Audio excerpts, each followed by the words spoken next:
Hey everybody, my name is Michael D. Thomas. I'm the writer and director of The Downfall. Thank you so much for watching and all your support. If you haven't watched it, make sure you click on the channel or the link in the description to watch it. But this is the documentary, The Making of The Downfall. To set the scene with story time, this was right as we were finishing production of The Uprising. This was June of 2017. So we were, like I said, we'd been shooting for months and months and months. You know, I'm not gonna lie, at that point I really had no interest of doing film at all because it was such a big production and it took so long in my life that I just wanted to stop. And as we were editing The Uprising, a friend of mine, Allie Thompson, came up to me and said, hey, I have this really cool idea. It's called The Downfall and it's a prequel to The Uprising. And immediately I shut her down. I said, Allie, I have no interest in listening to your idea. I just want to get through this and just finish the film.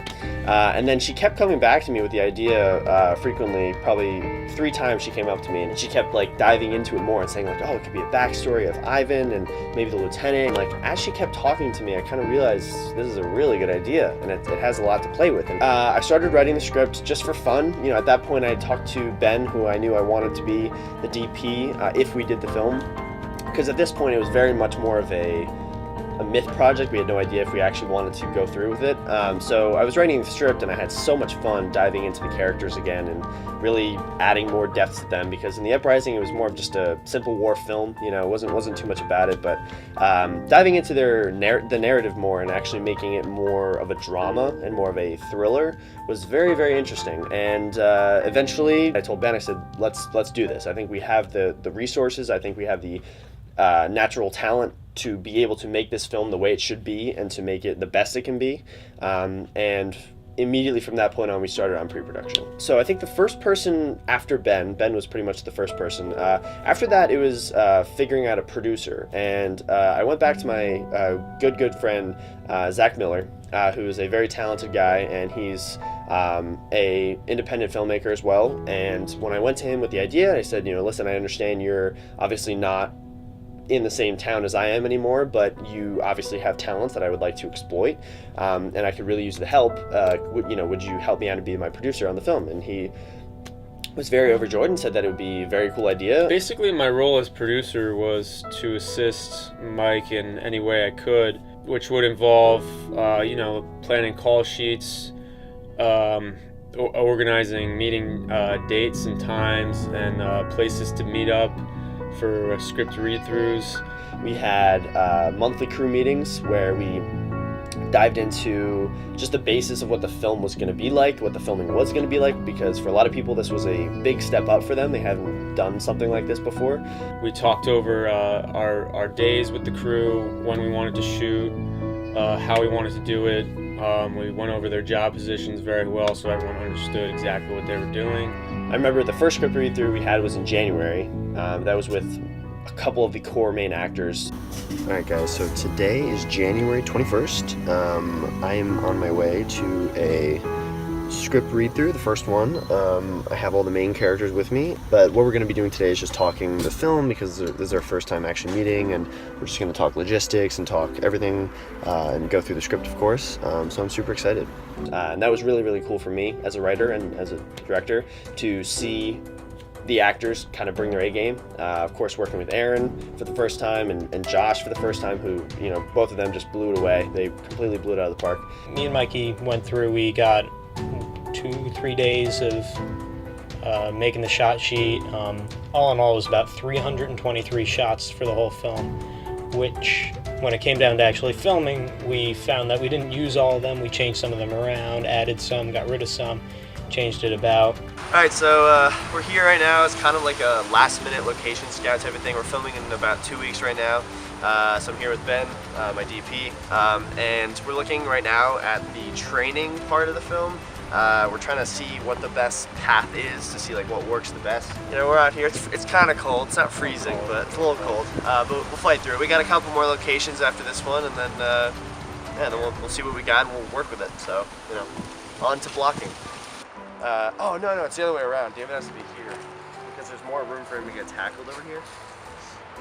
So that closes up our location scout. Overall, I thought it would take a lot longer, but it only took like 2 hours, so that's good. Right now, we're in the pits. It's a really cool area. It's like dug in. So yeah, so we had a really successful day. We're gonna go back to my place and work on a shot sheet so we can get that all figured out. And you know, now that you've seen the actual locations, then we'll actually be able to work on them. So this film, I actually did something that I've never done before, and I was super nervous about it, and I had no idea how it was gonna go. And that was to let my actors, Sean and Josh, choreograph the fight that they have between each other in the snowy forest.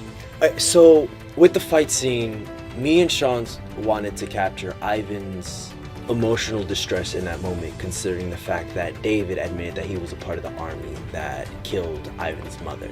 And they did amazing with it. We had a couple rehearsals, some on set, some in a gym, where they created the choreography and then they practiced it over and over again. They were amazing with that.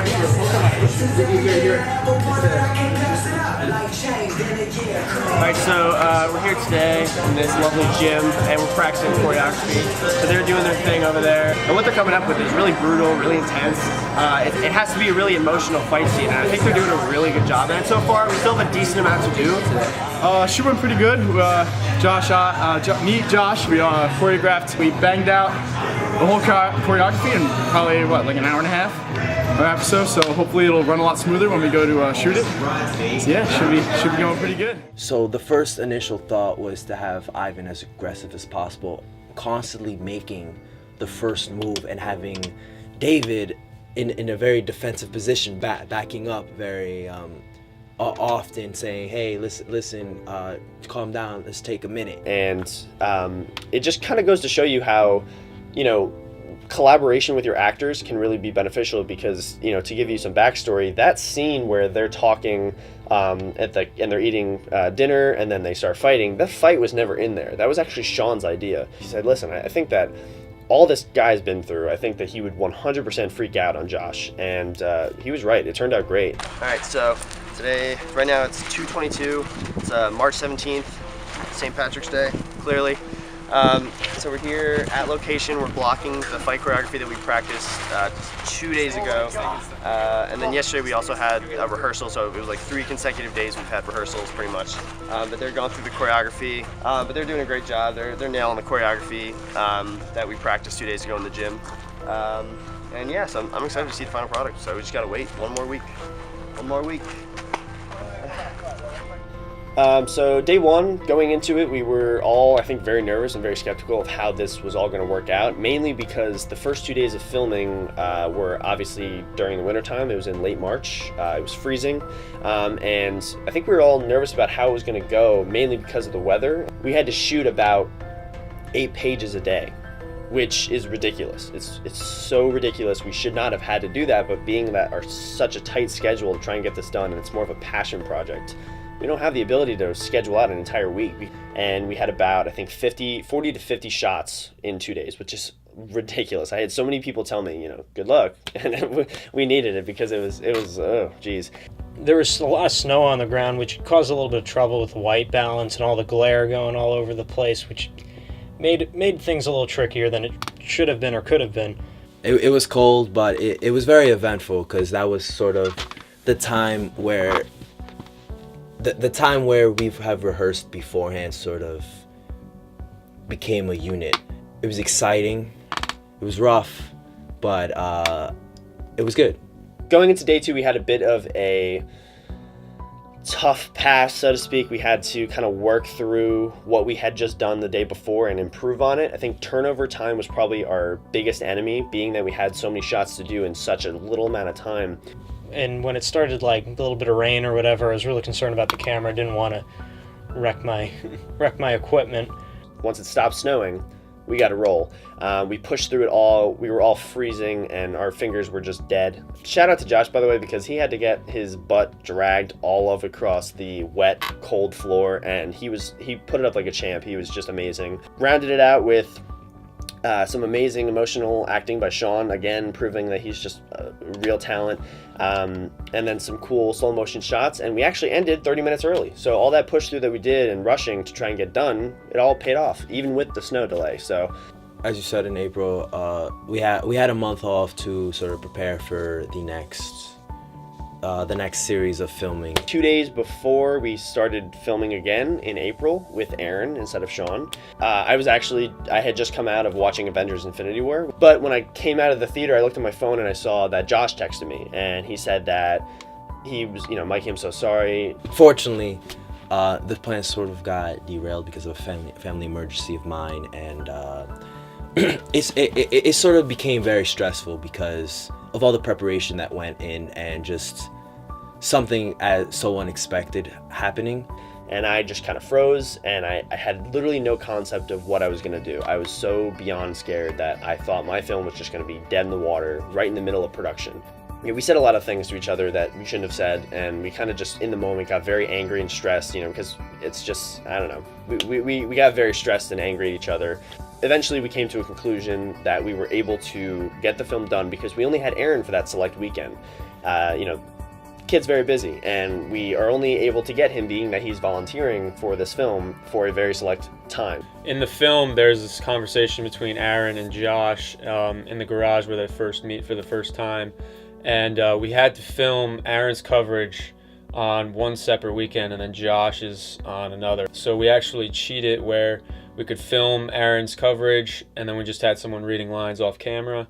Then we did the exact opposite with Josh, had someone reading Aaron's lines off camera.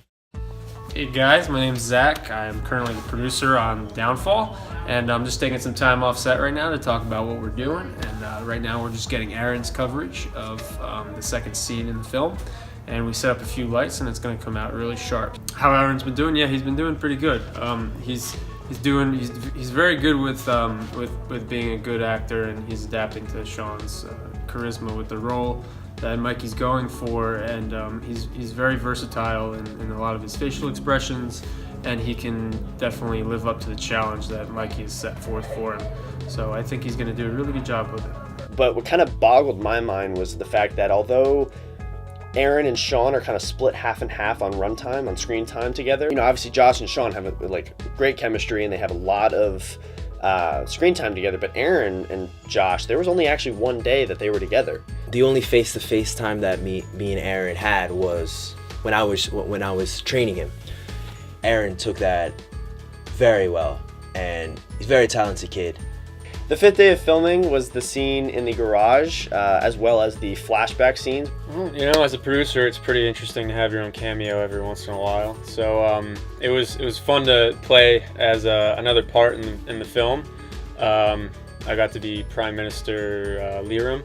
He did great. It was a super small part, but fun to let him be that part, being that it's a flashback. So we did that. Josh got to dress up as a battalion soldier, which I thought was interesting and funny enough because if you watch the documentary of the uprising, we actually planned to make that film a year before that, and Josh was actually an original battalion soldier. He was the one that we cloned all the time in the original one. What do you know, 3 years later, he's playing the main character in the Downfall, and he actually got to cameo as a character dressed as a battalion soldier. So I thought it was kind of funny seeing him in that again. That day wasn't too bad. It wasn't that challenging because we were inside, but it was also very hot in the garage, so there was a few times where we had to open it up and go outside. But it was a very controlled environment, so we controlled the lighting and everything. And I actually was kind of gaffer that day too. I set up a light just to go down. So it was toppy and we were getting a lot of shadow under our character's eyes. So I thought it came out pretty well. It was also fun that day because Lauren and Brandon got to come back and they got to reprise their roles for Prime Minister Fordham and Tanya. So they got to come back. They killed it. I love Brandon's performance in the film. He did such a thing with the character, making it seem familiar but also new for just a short scene, and they did a great job. The village scene was actually a little bit challenging. Me and Mikey and Ben had gone into it knowing that it would be one of the more challenging parts of the film, just because it's a longer sequence. Because we wanted the film to have a very distinct contrast in young Ivan and old Ivan. So old Ivan is in the snowy area, very windy, very cold, and young Ivan is in a very summer, springy type of place where it's hot, it's humid, it's hazy, So the first day we had was with Aaron, and we had to film Aaron and Liv's coverage. So obviously Olivia Hanwald, who played Angelica Long, who was amazing. So I shot for 2 days for Angelica Long. The first day I was just working with Erin, which was a really cool experience, and I think I realized how much I have grown up over the past couple years because I've never played a mother figure before. So I thought that was, one, really interesting to do, and two, kind of hard because I don't necessarily know what that's like as a 19-year-old girl. I really don't know what it's like to be a mother. I think because there's a lot of layers of Angelica herself. Mikey had told me to think of her in 3 different ways. There was the mother, there was the friend, and then there was somebody in action. And that kind of helped me to understand her a little bit more. The second day was even more interesting because I couldn't make another shoot that everybody went to for one of the bigger scenes. We got through everything we needed to do, and then I as we were saying goodbye, I said, "All right, Liv, I'll see you Sunday," which is when we were going to film the village scene. And then she told me, "Oh, by the way, I just found out last minute I have a wedding that day." And I was like, "Ooh, okay." And I had to talk to nobody when I shot my lines, and that was kind of interesting to get into character without anybody else. So the village scene took 3 days to film. It was the first day was Erin and Olivia's coverage, all their stuff. Then the second day was the big day with all the extras, which was a very stressful day. It was also cloudy that day, but sunny, so it kind of messed up with the camera, so we had to reshoot things because the way the sun was angling on the subjects in the camera. We were out in the sun for a little while, but it definitely came out good. Annie and the other ADs were moving it along really well. All the extras were going pretty well. They were taking direction very well. It was a little harder for the talent because they were dressed in their cloaks and army military vests, and it was harder for them in the heat at times, so we had to take breaks and make sure that they were okay. Lots of extras. The heat was ridiculous. The sun was ridiculous. And then the third day was just me, Ben, Olivia, and Josh Torres, actually. He was the battalion soldier that pushed her. And we picked up all the coverage of Olivia that was missed on Sunday. But we actually ran into a bit of a hiccup. We had, as we were getting to location to film, it just started downpouring. It went on for a good 2 hours, and we just waited it out. We got lucky, thankfully, and we got the footage we needed, but we had to wait out that rain for a while. That pretty much wraps up production as a whole. It all went very well. There were obviously a lot of problems that occurred during it, but that's kind of what you got to deal with. Film is broken down. I think this film specifically is broken down into 2 things: scheduling and weather. Those are the 2 problems we ran into the most as far as just the whole scope of pre-production, production, and post-production. So we just wrapped principal photography. I made a campfire and a wall. I think it's a pretty productive day, so that's a wrap. It went pretty well. First time as an extra, first time on a film set, and I really enjoyed it. Alright guys, what's up? We're here. It's May 21st. We're getting our pickup shots. We ended principal photography, but now we're getting some pickup shots. We have to redo the drone shot we got just because of the quality of the camera, and there was something on the lens and it just didn't look great. So we're redoing it today. Erin is all the way right there. So we're getting some pickup shots today of Erin. This is technically Erin's last day. And sorry, I'm waving to him. And so yes, we're getting that today. Just a quick drone shot today. And then tomorrow we're getting all of Olivia's coverage for the village scene. So winding down on filming, and then we'll just get into post-production. So this time around in post-production, I was not by myself. Last time it was just me doing visual effects, color, sound, editing. But this time around I had a kind of big crew. It was me, and I just kind of supervised everything. I also did some visual effects. I had Matt Nikishin as my editor, who was he was great. He was so articulate with every single cut he did. He didn't just, he would play back a cut, I'm not even kidding, 12 times before he really felt like it was right. And that kind of attention to detail that he was able to put into it allowed me to kind of sit back and let him do his job. My job as an editor is to take the footage that was shot during the production scene, then take it into my computer, edit it all together, create a sequence that fulfills my vision, and then meet with the director to have his input on it to create a finished product. I am off to see my editor again, Matt Nikishin. Had a late night editing last night, but coming in again today. He's having some problem with a couple scenes, and he's saying like, I don't want to rush through it and just do it. I'd rather have you meet with me and help me, do it. So, and it's all good. I'd rather make it good than bad. The voice lines, but not anything else. And now, we love it. the edit took 6 days to finish. Some of the problems were continuity, where the talent would not have the same action they had in the previous shot with the next one, so it was a little hard to cut in between them to have a smooth transition. Audio was another problem, where we would either not find audio clips for the internal audio that we recorded, and therefore it resulted in us having to manually look for it, then match it with the audio from the camera. And then the last issue that I could think of is some of the shots were a little off with the exposure, so it was hard to match the lighting in between them, so you will have to fix it up in post-production. Then I also had a composer, Justin Perez, who is new but has been a great friend of mine for a while, and he's going into this type of thing, and I thought, wow, what a great opportunity to bring him into this and kind of dive into the film together and try and figure out everything, because this is my second time working with a composer, and each time has had its own challenges, but this one was very difficult. Well, writing the music on its own was actually a lot more difficult than I expect. And for the majority of the part, we didn't really have the film to work with, right? It was more like the idea, and you wanted to like encapsulate everything that, like all the emotion without actually seeing what was going on. A lot of the inspiration came from The Imitation Game, The Dark Knight. There's a lot of big hits from all sorts of things, really. And we did want to focus a lot on the whole dystopian feel of what was actually going on in the movie. Previously, in the other film, you would hear all this electronic music, all this like big stuff, and really, since this is kind of like a blast in the past, you want to have that same kind of feel in the music. You want to be a little orchestral at the same time, merge your way into the new development. It's sort of like a pumped up Mozart in a sense. We already have the first cut done after many, many days of editing with Matt, probably about 4 or 5 days. I'm already working on the sound edit. We're gonna start visual effects very soon. We're recording the music next week. So what I'm actually doing right now is I'm going to meet with my composer, Justin Perez.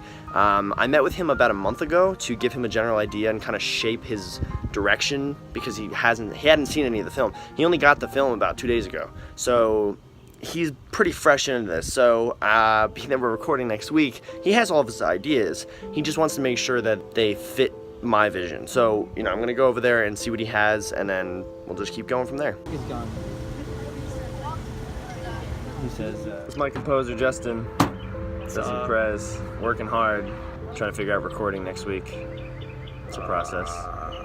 What a process. Then I also had Justin De Niro come back, but instead of as a composer, he was my music supervisor, and his job was to mix the music that me and Justin and the orchestra recorded, because we did use a live orchestra. We recorded singular instrument parts and then layered them together, and then added in electronic instruments to back up the recorded instruments so that it sounded like a full orchestra, which was a very interesting way of doing it. And then we also had complete electronic songs to tie into the uprising. And it was very interesting working with all of them, because it was very easy for me. It felt like all that work that I did in pre-production and production, now it was just me commenting, giving my notes, and we'd have lots of sessions to Justin De Niro's studio, or I'd meet up with Justin Perez, and I'd try and work with him. And it was really, really cool to get to work with all these talented people and make sure that it wasn't just me doing everything. All right, guys, so I have some good news. The color edit is exported. As of now, the only thing that we have to do is tomorrow, which is the day of the premiere party. We're kind of pushing it really, like, right up to the limit. We still have to add in some songs. My music supervisor, who is crucial to actually, putting in the music and everything, he was just in Disney for a little while, so we haven't been able to use him for about a little less than a week. Justin and Justin are going to meet up, and they're going to be there from about 8 a.m. to, I'd hope, only until 4 p.m.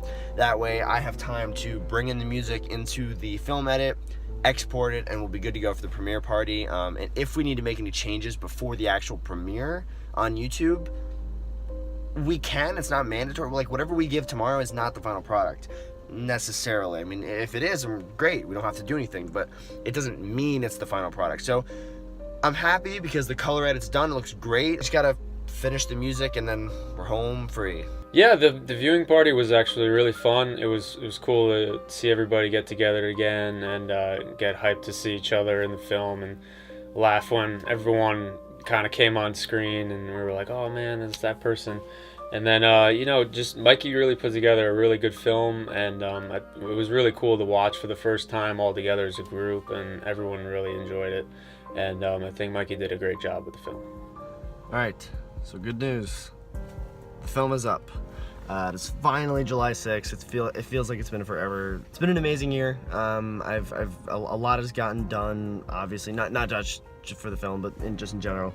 And I'm so happy with how the film came out. You know, everybody that did all the work. You know, whether somebody was there for a year or a day, or they were in the editing room or they were on set, it doesn't matter. Every single person made this film possible, and I'm so eternally grateful for everybody that put their time in, because doing a film like this, especially the length of the film, is a super big time commitment. To have everybody do that and have so much energy and so much enthusiasm while doing it, it just makes it all the more wild. Thank you guys so much for watching this documentary. Hopefully you got to see an inside look of how this film was made throughout the year it took to finally upload it. I was so beyond lucky to be able to make this passion project come to life, and I was able to work with amazing people. Thanks for watching. Thanks for watching The Downfall. Watch it again, share it, watch the Downfall gag reel. Go watch The Uprising too while you're at it, but you're going to need a couple hours. And thank you very much for watching, and stay tuned for future projects.